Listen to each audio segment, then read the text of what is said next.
Canada का residential school system एक शर्मनाक भूतकाल की याद दिलाता है।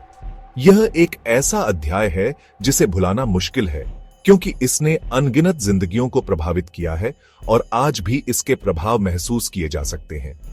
एक सदी से भी ज्यादा समय तक इस सिस्टम ने आदिवासी बच्चों को उनके परिवारों से अलग कर दिया। इन बच्चों को उनके माता पिता, भाई बहनों और समुदायों से दूर ले जाया गया, जिससे उनके जीवन में एक गहरा खालीपन आ गया।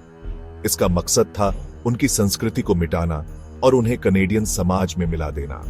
इन स्कूलों में बच्चों को उनकी भाषा, परंपराओं और रीति रिवाजों से दूर किया गया, ताकि वे अपनी पहचान खो दें और एक नई पहचान अपनाएं। ये स्कूल 1870 के दशक से लेकर 1990 के दशक के अंत तक चलते रहे।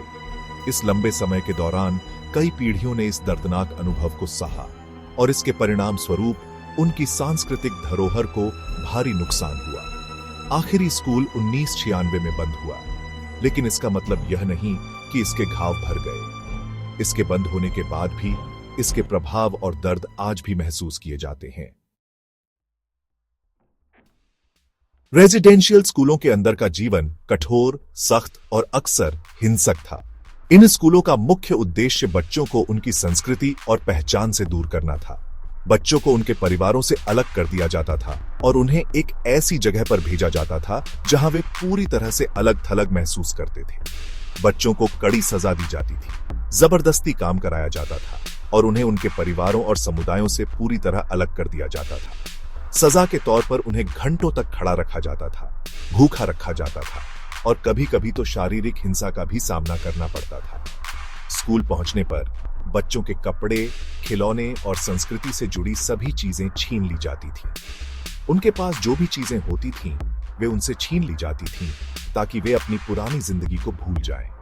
उन्हें यूनिफॉर्म और नंबर दिए जाते थे, जिससे उनकी अपनी पहचान मिट जाती थी। ये नंबर उनके नामों की जगह ले लेते थे और उन्हें एक नई पहचान दी जाती थी, जो उनकी पुरानी पहचान को मिटा देती थी। उनके बाल अक्सर काट दिए जाते थे, जो कई आदिवासी समुदायों के लिए बहुत जरूरी होता था और ये उनके लिए बहुत तकलीफदेह था। बाल काटने का यह कार्य उनके आत्मसम्मान और सांस्कृतिक पहचान को तोड़ने के लिए किया जाता था। परिवार से बात करने पर पाबंदी थी और अपनी भाषा बोलने पर बच्चों को सजा मिलती थी। अपनी मातृभाषा बोलने पर उन्हें कठोर दंड दिया जाता था, जिससे वे अपनी भाषा और संस्कृति को भूल जाएं। पढ़ाई में जोर मिलाने पर कम, बच्चों को खेती या घर के काम जैसे शारीरिक काम करने के लिए मजबूर किया जाता था। इन कामों में उन्हें घंटों तक काम करना पड़ता था, जिससे उनकी शिक्षा पर बुरा असर पड़ता था। इन स्कूलों के हालात अक्सर बहुत खराब होते थे। स्कूलों की इमारतें जर्जर होती थीं और बच्चों को भीड़ भाड़ वाले डॉर्मेट्री में रहना पड़ता था। ज्यादा बच्चे, कम खाना और गंदी जगहों की वजह से बीमारियां फैलती थीं। बच्चों को पर्याप्त पोषण नहीं मिलता था और स्वच्छता की कमी के कारण वे अक्सर बीमार पड़ जाते थे। इन स्कूलों में बच्चों को जो तकलीफें हुई, उनका उन पर बहुत गहरा और लंबे समय तक रहने वाला असर पड़ा है। इन बच्चों के मानसिक और शारीरिक स्वास्थ्य पर इसका बहुत बुरा प्रभाव पड़ा और वे जीवन भर इस दर्द को महसूस करते रहे। कनाडा की सरकार और कई धार्मिक संप्रदायों, खासकर कैथोलिक, एंग्लिकन और यूनाइटेड चर्च ने मिलकर रेजिडेंशियल स्कूल सिस्टम चलाया।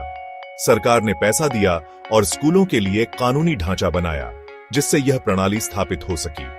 चर्च रोजमर्रा के कामों के लिए जिम्मेदार थे, जैसे पढ़ाई और धार्मिक शिक्षा देना। ये साझेदारी औपनिवेशिक संरक्षणवाद पर आधारित थी, जो उस समय प्रचलित था। दोनों ही पक्ष यूरोपीय संस्कृति को श्रेष्ठ मानते थे और आदिवासी बच्चों को उसमें मिलाना जरूरी समझते थे। चर्च अपने धर्म प्रचार के जुनून में इन स्कूलों को आदिवासी बच्चों को ईसाई बनाने का जरिया मानते थे। उन्हें लगता था कि आदिवासियों की पहचान मिटाकर वो उनकी आत्माओं को बचा रहे हैं। इस गलत धार्मिकता ने उन्हें स्कूलों में होने वाले दुर्व्यवहार और सांस्कृतिक विनाश को सही ठहराने का मौका दिया। इस साझेदारी के नतीजे बहुत बुरे रहे और समाज पर गहरा असर डाला। इससे आदिवासियों की आध्यात्मिकता दब गई, परिवार टूट गए और सांस्कृतिक पहचान खत्म हो गई। रेजिडेंशियल स्कूल सिस्टम का सबसे बड़ा मकसद था आदिवासी बच्चों को जबरदस्ती कनेडियन समाज में मिलाना। इन स्कूलों में बच्चों को उनके परिवारों से दूर ले जाया जाता था, जिससे वे अपने घर और समुदाय से पूरी तरह कट जाते थे। सरकार मानती थी कि आदिवासियों का रहन सहन घटिया है।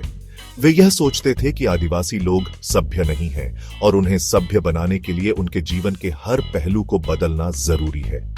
इसके लिए उन्होंने बच्चों को उनके पारंपरिक कपड़े, भाषा और रीति रिवाज से दूर कर दिया। बच्चों को यूरो कनेडियन कपड़े पहनने पर मजबूर किया गया और उनकी भाषा बोलने पर सजा दी जाती थी। इसका मतलब था बच्चों को उनकी भाषा, धार्मिक मान्यताएं और पारंपरिक रीति रिवाज छोड़ने के लिए मजबूर करना।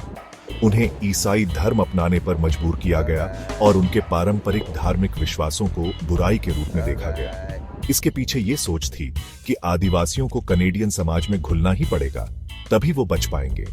यह एक प्रकार का सांस्कृतिक नरसंहार था, जिसमें एक पूरी संस्कृति को मिटाने की कोशिश की गई। इन स्कूलों का मकसद था ऐसे आदिवासियों की एक नई पीढ़ी तैयार करना जो सांस्कृतिक रूप से यूरो कनेडियन लोगों से अलग नजर न आए। बच्चों को यूरो कनेडियन शिक्षा दी जाती थी, जिसमें उनके पारंपरिक ज्ञान और कौशल को कोई महत्व नहीं दिया जाता था। यह सांस्कृतिक नरसंहार का एक जानबूझकर किया गया काम था। बच्चों को उनके परिवारों से दूर कर दिया गया और उन्हें एक ऐसी प्रणाली में डाल दिया गया जो उनकी पहचान को मिटाने के लिए बनाई गई थी। कृपया इस वीडियो को लाइक करें, सब्सक्राइब करें और शेयर करें।